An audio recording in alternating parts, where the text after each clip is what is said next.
আমি চাই আমরা যদি অন্যায় করি আপনারা প্রতিবাদ করবেন, আমরা যদি অন্যায় করি সবার সামনে যে আমি এলাকার সন্তান, এই এলাকার প্রতিটা অলিতে গলিতে ঘুরে বেড়াই, আমাদের দলের কেউ যদি এইসব কাজ করে আমরা দলীয়ভাবে তার বিরুদ্ধে শাস্তি গ্রহণ করব, আর প্রশাসনিকভাবে আমি তাদেরকে দরকার হলে আমি থানায় নিয়ে তাদেরকে আর আপনারা অনেকে জানেন যে যারা সংসদ সদস্য হয় মানে জনপ্রতিনিধি শব্দটা আমরা নির্বাচনের পরে ব্যবহার করে সবাই বলি এমপি সাহেব এমপি সাহেব, আমরা কিন্তু জনপ্রতিনিধি বলি না। জনগণের প্রতিনিধিকে জনগণের পাশে সামনে পাবেন না, সেই জনপ্রতিনিধি আমি হব না। আমার পাশে যাওয়ার জন্য, আমার সাথে দেখা করার জন্য আমার কোন রাজনৈতিক কর্মী রাজনৈতিক নেতা কারো লাগবে না। আপনারা যখন ইচ্ছা আমার বাসায় যেতে পারবেন, সেই অধিকারকে আপনাদের নিয়ে দিলাম। আরেকটি কথা বলি, আমার বাসাটা ছোট, দরজাটাও ছোট, কিন্তু আমার মনটা অনেক বড়, সেই দরজাটা অনেক বড়। আর আমার বাসাটা আমি যে মাদারটেক থাকি অনেকেই জানেন, বেশিরভাগই জানেন, সেটা হচ্ছে যে আমার বাসা হচ্ছে আপনি রাস্তা থেকে যদি ডাকতেন হাবিব ভাই, হাবিব আঙ্কেল, হাবিব চাচা, আপনি আপনার কাছে এসেছি, আমি বাসার যে মাঠেই থাকি না কেন সেই শব্দ আমার কানে যাবে। সুতরাং আপনি আমাকে প্রয়োজনে যখন ডাকবেন ইনশাআল্লাহ আমি থাকবো। আমি আমার আন্তরিকতার জায়গায় ইনশাআল্লাহ কথা দিচ্ছি, আমার আন্তরিকতার জায়গায়, আমার ব্যবস্থা নেওয়ার জায়গায় আমি কোন রকম গাফিলতি করবো না। আমি সেই জনপ্রতিনিধি বলতে চাই না, সেই জনপ্রতিনিধিরা আমার বাবা যিনি মারা গেছেন, আমার মা যিনি বেঁচে আছেন, তারা আমার পিছনে জনগণ তাদেরকে গালি দাও, সেই জনপ্রতিনিধি আমি ইনশাআল্লাহ হবো।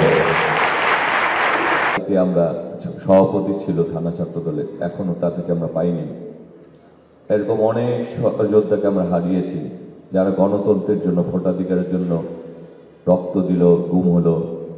এবং জুলাই আগস্ট গণ অভ্যুত্থানে আমাদের ছাত্র জনতা যারা অকাতরে নিজেদেরকে বিলিয়ে দিল একটি ফ্যাসিস্ট মুক্ত বাংলাদেশ গড়ার জন্য, যে যারা আমার আরেক ভাই শহীদ শরীফ ওসমান হাদি যে আধিপত্যবাদ মুক্ত একটি বাংলাদেশ গড়ার জন্য নিজেকে বিলিয়ে দিল, তাদের স্বপ্নগুলি যদি আমরা বাস্তবায়ন করতে চাই, আমি সামনে যাদেরকে দেখছি তারা যদি আমাদের সামনে এসে দাঁড়ায়, তাহলে সেই বাংলাদেশ আমরা করতে পারবো। আমরা চাই আমাদের সামনে, আপনারা যারা সামনে বসে আছেন আপনারা সামনে থাকবেন, আমরা পিছিয়ে চলে যাব। আগামী দেশের বাংলাদেশের দায়িত্ব আমরা আপনাদের হাতে দিতে চাই। সুতরাং আপনারা যারা এই সামনে বসে আছেন তারা যতদিন না পর্যন্ত আমাদের সামনে আমরা শুধু বক্তব্য দেবো, আপনারা শ্রোতা হবেন, সেটি যতদিন থাকবে ততদিন এই দেশ আগাবে না। যেদিন আপনারা বক্তব্য দিবেন, বক্তা হবেন, আমরা শ্রোতা হব, সেদিন এই বাংলাদেশ আগাবে। তরুণদের যেমন অধিকার আমি মনে করি এটা শুধু নারীদের না, এটা সকলের অধিকার।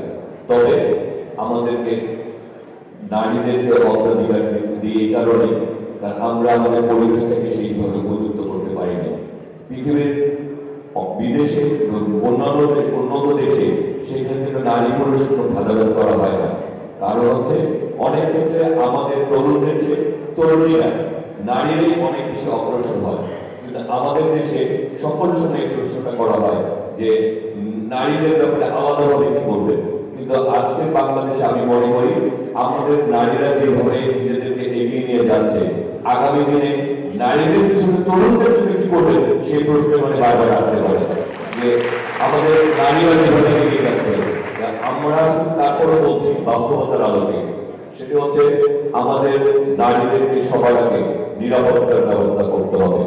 আমার কোনো বোন, আমার কোনো মা, আমার কোনো তরুণী কারোর দিকে আমাদের ছেলেরা যাতে এমন কোনো ব্যবহার না করে যাতে সে দুঃখ বোধ করে, যাতে এই দেশের প্রতি তার কোনো নেগেটিভ অ্যাটিটিউড তৈরি না হয়।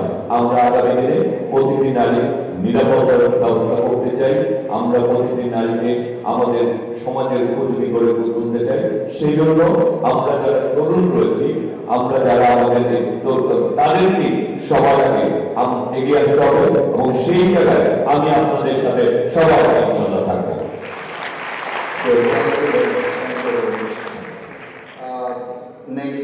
করে ভোট আপনারা কালেক্ট করেন, প্রমিস করেন যে আমরা ট্রাই করব যে এই যে মানুষটা, এই মানুষটার কথাটা কি একটাও নেগেটিভ কথা মনে হয়েছে? সব পজিটিভ কথা ছিল।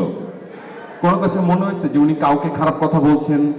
আমরা দেখছি ওই মানুষটাকে অহেতুক ওকে ব্যাশ করতেছে, একটা ট্রল করতেছে, এরকম